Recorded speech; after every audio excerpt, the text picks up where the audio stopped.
So I'm delighted to have on my program today Barb Hildenbrand, who's the founder and president of Stepping Stones Consulting. Barb is a certified speaker, teacher, coach, and a Maxwell certified behavior analyst trainer on the John Maxwell team. She's also an author and is currently working on another book that we'll get to hear about today. So welcome to the program, Barb. Thank you so much. It's so great to be here with you. It is a pleasure. I'm really looking forward to hearing all about your journey, and particularly because I've never met anyone who's been part of the John Maxwell training team. And I know that you've got so much behind that, so much to your story. I know you're also a woman of strong faith, and I'm assuming that has definitely driven you to where you are today. And also that you're a mum of so many diverse. You've got adopted children, stepchildren, foster children, grandchildren. It's all happening in the world of Barb. So tell me about DISC first. So does DISC come out of the John Maxwell program, or is that something? And what is DISC to those who aren't familiar? DISC it's a personality profile system. It's actually been around for quite some time. But what happened was the John Maxwell team and the DISC team got together and kind of married their programs so that we have just a fantastic report that comes out after someone does an assessment. We get a report and we have 3 graphs. One is how you view yourself. One is how you perceive the public views you. Yes. And the third one is how you work under stress. So, and then we compare those 3 graphs and we come up with a personality blend, because everybody's a blend of the 4 styles. They're DISC, which is where DISC comes from. Yes. And so your Ds are your driven type people. They're your real, go-getter, make a decision now and do it kind of people.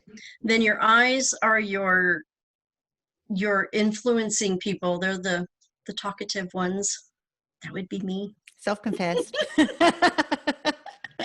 And then you have your S's, who are your more stable or steady folks who don't like change a whole lot. And then we have our C's, which is called compliant.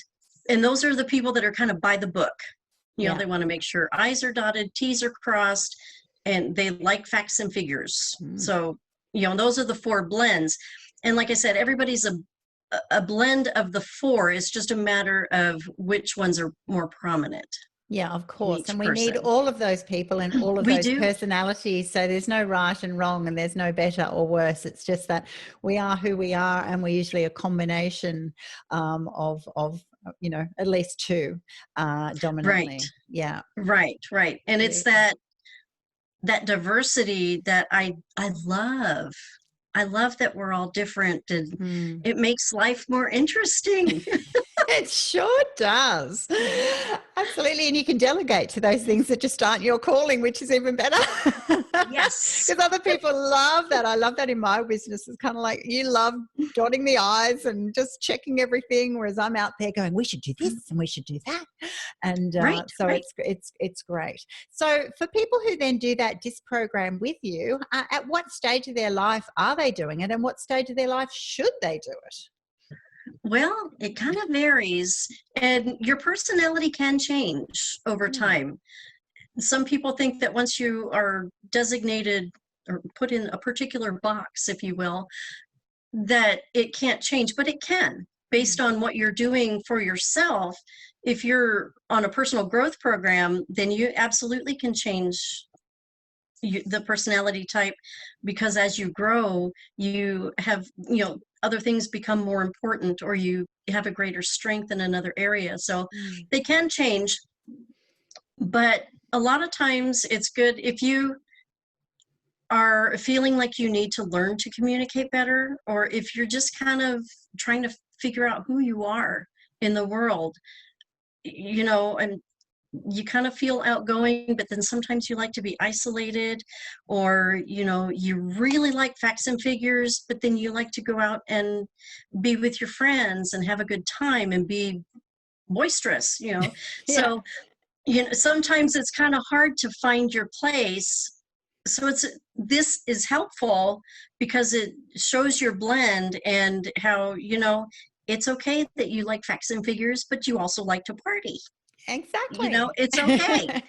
And that's just your blend. And so then you'll reveal to yourself that, okay, yes, sometimes I need to get out and have a good time. But when it's time for me to be quiet and isolate, that's okay too. Because that's me. That's who I am, right? Exactly. So I think it's helpful for the self-assurance that you're okay, and whatever blend you are, it's good. It's exactly. good. There are no. I had one guy one time. He was getting ready to take it. It was actually a married couple that was taking it together. They've been married for 50 years, and he said, "Oh, so you're going to be able to tell me how bad a person I am?" No. No. I said, there are no bad people. Exactly. There are no bad personality blends. They're just different.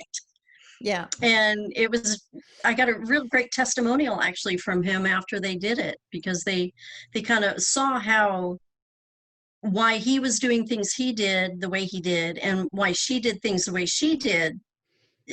And they were like, oh, okay, that makes total sense after 50 years. I know, which is why I asked you, when should people do it? Because it was really interesting. My husband James and I did it about 20, 30 years ago. It feels a long time anyway, at the beginning of our marriage anyway. And it was really interesting because I was DI and now I've redone it and I'm ID. And he definitely was a CI and now he's IC. So it's really interesting that little, you know, that we've actually just flipped our dominant and sort of recessive or whatever the language is for it over time, which is quite interesting, but probably because we've both become more influential and in our positioning and the way we operate, which was really quite interesting. But the most interesting thing was it actually made us understand that, yeah, that's why no one's there dotting the I's in our relationship. Sometimes it's kind of like, you're going to do it. No one does it. And then we also found out, yeah, that's right. While you're expecting someone, you know, when you have those conversations going, you should just know, why wouldn't anyone just automatically do this, behave this way, right? Like, and then you suddenly went, oh, wow, if they think like that and there's all this whole thinking behind it and their personality frameworks, like, no, they didn't even think about it and it wasn't even personal. So it's so fascinating. I love that. So there must be an element of, well, what drove you beneath this to actually go, well, I want to get into coaching and training in that whole space of DISC modeling and personality profiling. What led Barb to that? I felt that it was a way that I could help more people. My profession was as real estate sales agent, and I like that. I enjoy helping people find a home, and you know, they go through the house and they're, oh, we could put the couch here, and you know, and they're placing their furniture, and especially first-time home buyers. I love first-time home buyers because I can teach them the process, and you know, it's such a big deal for someone buying their first home. Yeah. And I love that. But I wanted to do something that was more effective for more people. And when I learned about John Maxwell, and his vision is adding value to people so people can add value to people. So it's a pay it forward kind of thing. And so the more people I can help, the more people they can help, which helps many more people. Beautiful. Instead of just a few at a time. So, and I am an I, so I want people to be happy. And I thought, well, if I can help people find out who they are, and as we haven't talked about it, but the Soul Spa program helps people get over past hurts, you know, past abuses and that kind of thing. So if I can help people move forward in their life and find happiness and victory, then I'm all about that. That's my goal. That's what I want to do. That's your passion. Oh, I love it. It is. Beautiful. And definitely can help a lot more people than just in real estate, for sure. Right. Definitely. Right. So tell us about Soul Spa then. How does that link to what you do, and why do you want to give beautiful flowers to people, and why has it been frustrating during COVID? Well, Soul Spa is right now it's for women, but I'm developing one for men, and I'm hoping that my son will run it for me. But it's overcoming past hurts or abuses. We all have a past, and some of us have kind of a little more ugly past than others, but most of us have been through something that has hindered our growth to this point in our lives. And so the Soul Spa is it's a self-reflecting program where the whole idea is to bring ladies in and make them feel loved and pretty, and just kind of pamper them for a while and go through. We do some activities, and it's pretty interactive, and we talk about past and what happened and how we can get over that and not let it keep affecting us. Don't let that control the decisions that we make in the future. Starting today, that's no longer going to control, and it's not going to occupy my mind or control the decisions that I make for the rest of my life. And find that self-love that oftentimes is lacking, because more often than not, we have a self-loathing as opposed to a self-loving. Which is sad, but a true reality. I know a lot of people who come into my mentor and coaching program exactly the same. It's like I've never given myself permission to even reflect on who I am, why I am that way, what is limiting my belief system, what am I anchored by in a negative way. And a lot of the default is on I'm not very good at that. I can't do that. I wouldn't be able to do it. Everyone else is amazing. People don't like me for these reasons. It's really quite incredible, and it's really sad. So I join you, my gorgeous sister from US, in this mission to actually allow people that opportunity to go, you know what, you are so amazing in your own right, in your own way. It is so wonderful that we get these opportunities as women who have this passion to encourage women, support women, enable them to be able to, value themselves and value the person that they were designed to be, born to be, and the potential that they have, by making it possible for them to pause and to stop and to spend some time reflecting on who they are, who they were born to be.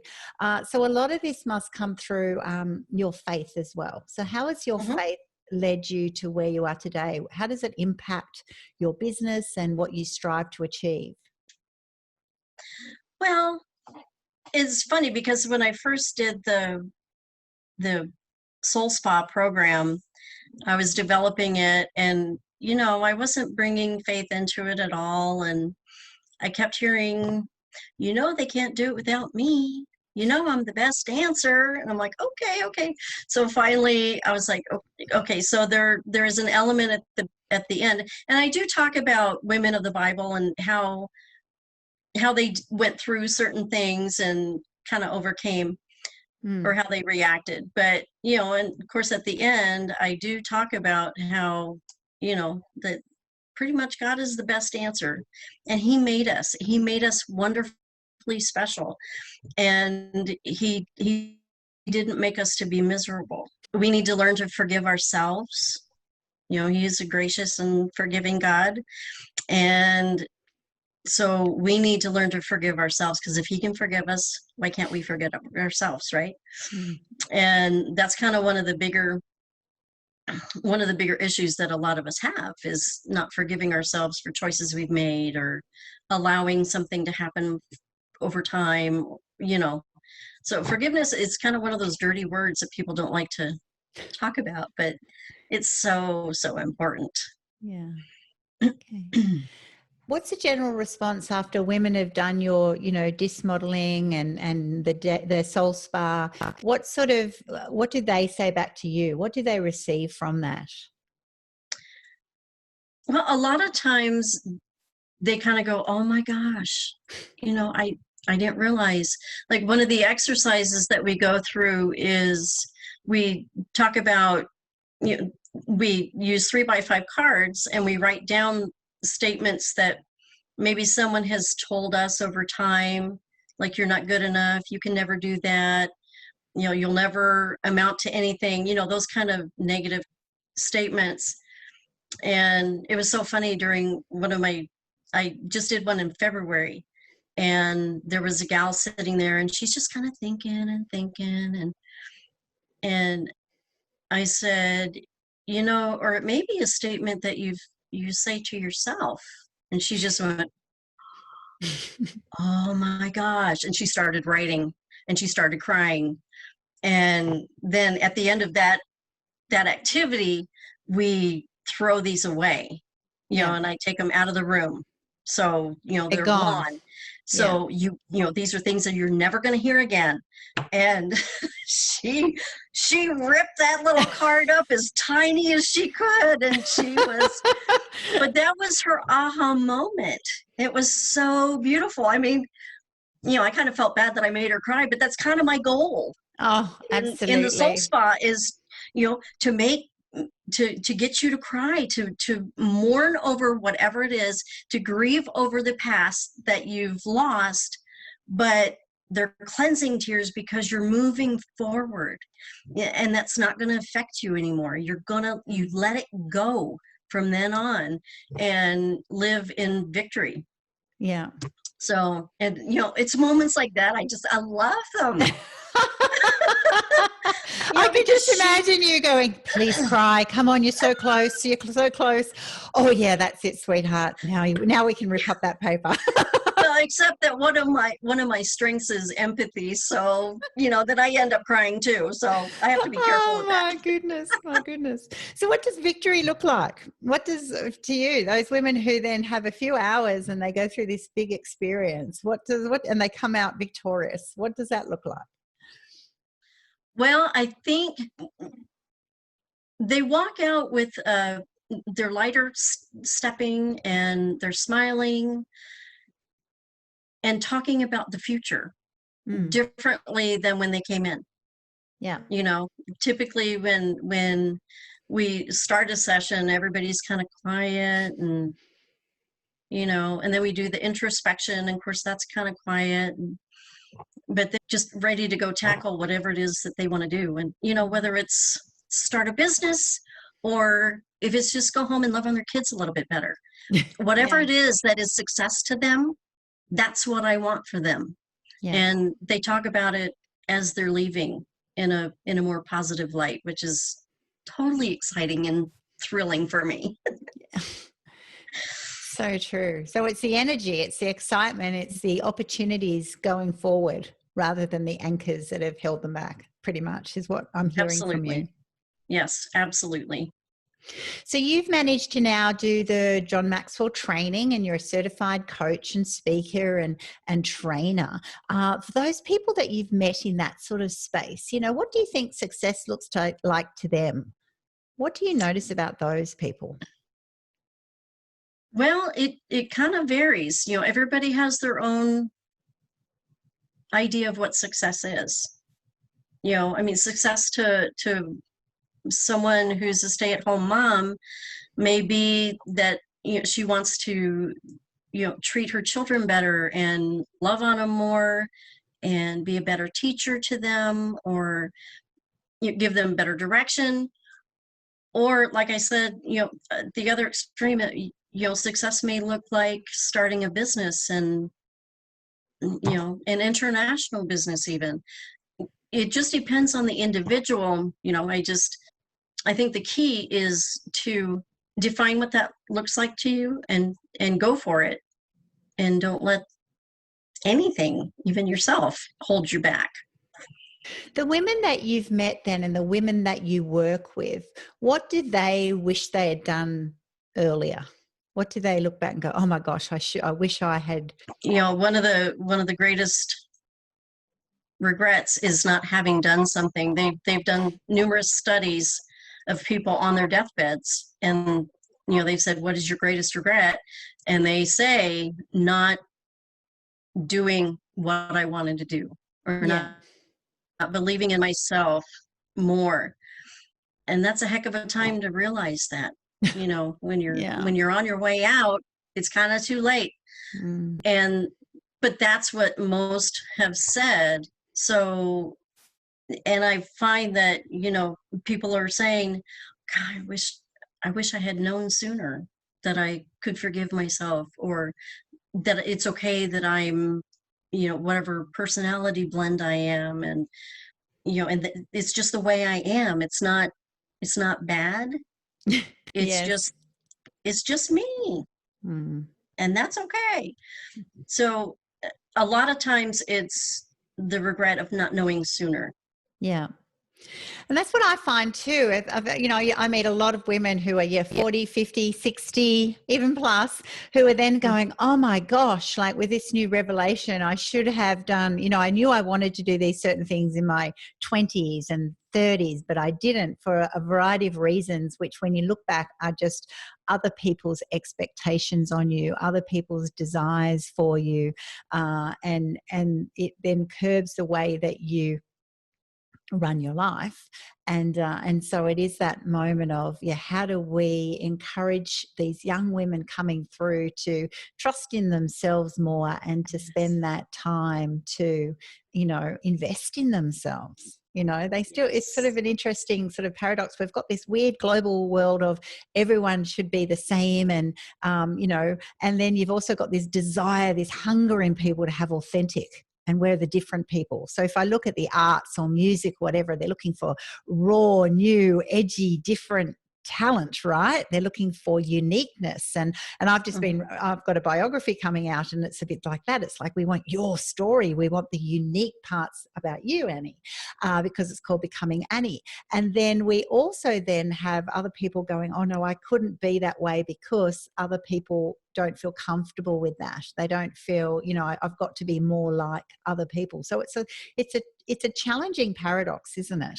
How to be your unique self while feeling that you fit into society. Right. Absolutely. Absolutely. And knowing that it's okay. Who you are is who you are, because not only does your personality blend come into play, but where you come from plays into who you are, and the things that you've learned along the way. We all have a different perspective of life. There's an activity that I like to do sometimes, and it's you put people on different sides of a beach ball. Right. And so this person over here, they can see, you ask them, what color do you see primarily? And they say, well, I see red. And you ask the person on the other side, well, what color do you see? Well, I see blue. And you ask the person on the other, on a third side, what color do you see? Well, I see yellow. Well, so they came from different walks of life, and so they see different things. They've grown up with different belief systems. They've grown up with different parental systems. They've, and all this comes into play of who we are as we grow. And our belief systems are developed back then, in our younger years. So, all this comes into play with the personality. So we are all unique and we are all special.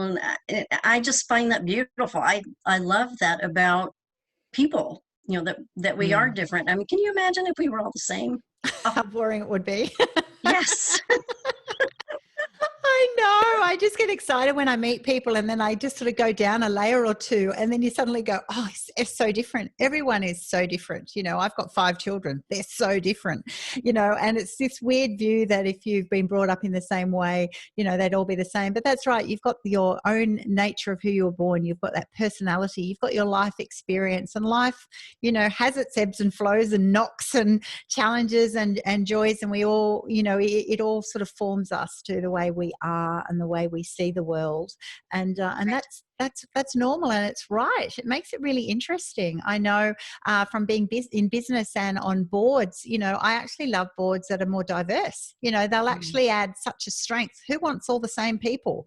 So you actually want a really interesting mix. And when that comes with challenging conversations, and it comes with different opinions. But that's actually great because it makes you dig deep for going for the majority, but it also makes you clearly articulate what you want, what you're wanting to achieve, who is that for, and all of those aspects. And I think I think a word that's coming to me from this conversation is tolerance. That we need to also be more tolerant, appreciating how different people are, and rather than it being wrong, it's just actually just saying you're just uniquely different, and that's all okay, which is so beautiful. So you've got a tribe of a family. You've got a big family, your own children, mixed family, you've got grandchildren, you're speaking at events, you're running your soul spas virtually at the moment. You're also doing disc profiling and coaching people. So what are your biggest challenges as a woman in, with so much happening in your world? What do you find are the biggest challenges for you personally? Trying to balance being a mom and a wife, and, with the work, making sure that I'm giving enough attention to everything, and you're not getting distracted by things. Remember, I'm an eye, so I get distracted by shiny objects or cute puppies or kind of anything. So keeping on task when I need to stay on task is kind of a struggle. I easily allow people to distract me. In fact, I had when I was at a particular real estate company, we had a fantastic trainer, and he knew me well, because my daughter-in-law would call me and say, "Hey, I'm going to go over to the store. You want to come with?" And I go, "Well, yeah, of course I will. That's more fun than doing paperwork here at my desk by myself." Yes. So he had me actually put a sign up that said, "Family and friends will not distract me from success." And I had some people that were pretty upset with that, and they said, "Oh, family is everything." Yeah, but this is me. I need to stay and do paperwork, not go shopping or go out to lunch. So that's kind of one of my struggles, is to stay on task, especially when someone wants to do something or talk on the phone or, anything but a task, because I'm so people oriented.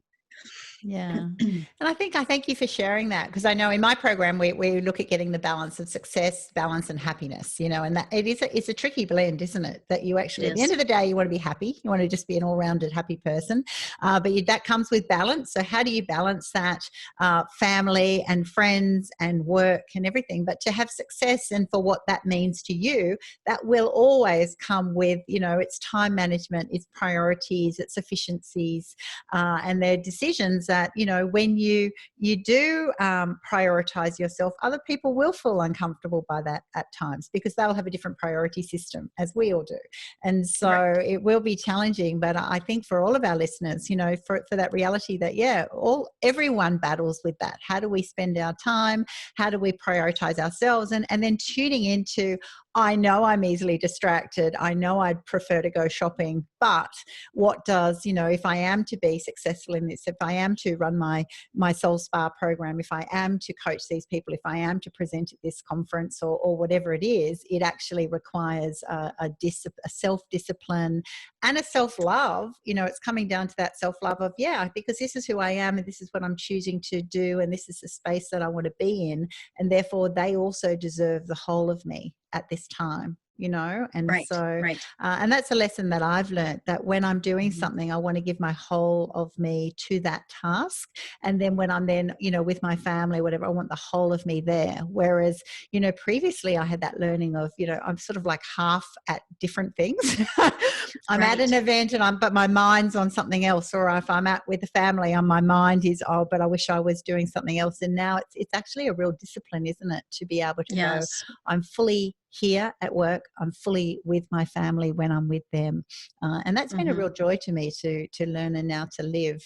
As you know, we always get distracted at times, and that balance always requires a little bit of modification. But it is a good learning and a good thing for other people to reflect on.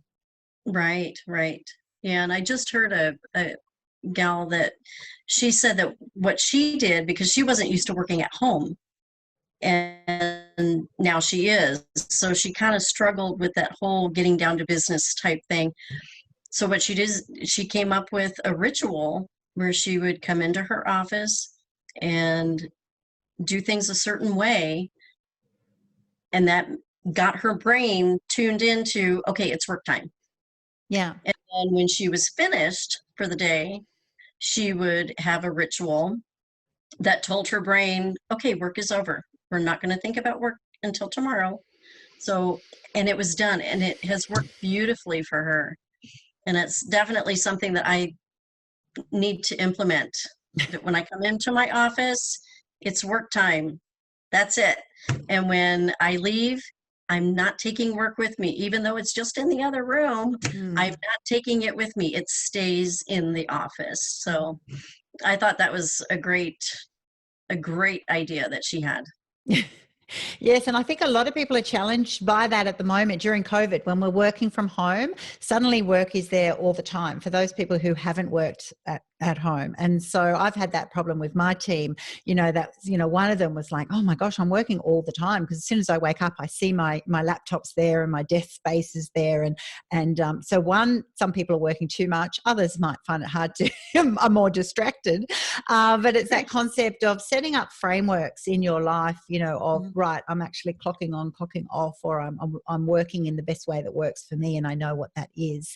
I've got another lady in my program who knows that she's actually better switched on. She used to sort of not focus from 8:30 to 10, and so now she's actually shifted a whole day. She starts at 10, so she can now go off and walk her dog and do her things, and that's a good thing. You want to use your time wisely if it works with your position, and then be able to be fully switched on, rather than the procrastination can then be more frustrating, and then no one wins. So if you look over your life now, what have been your biggest joys? What have you celebrated the most? Probably my boys. Yeah. I'm very, very proud of my sons. They have grown to be amazing men, great dads, husbands. So I'm pretty excited about those. But as far as what I do now, besides I have my little guy, is just the difference, like I talked about the aha moments when I see somebody have a breakthrough or do something that they didn't think that they could do, or, just have those successes in life, and they get to go, I did it. Yeah. I am more than happy to stand there and go, yay, I knew you could. That's my favorite thing to do, is to be a cheerleader and encourage people, and then be there to give them the high five, or not the hug right now, but, virtual hug. To be there to say, I knew you could, you did a fabulous job. I'm so proud of you. I love saying that. I'm so proud of you. Well, that's right. People need to hear that we're proud of them, and then now please give yourself permission to be proud of yourself. Yes. That's where the real breakthrough, I think, happens. It's a layered approach. Absolutely. And what a joy that is to celebrate. Well, if our listeners would love to reach out to Barb, she's all of the links are in this podcast on my platform. She's on Instagram and Facebook and LinkedIn. And so she's very easy to find if you're feeling like a soul spa moment, or you'd love some disc profiling, or to hear more about her speaking opportunities. I think she's got a lot to offer, and she's just got a beautiful, beautiful heart and soul. So I thank you so much for being on my program today. It's been a joy. It's been really lovely. It's my pleasure. I very much enjoyed being with you today. Terrific. Thank you.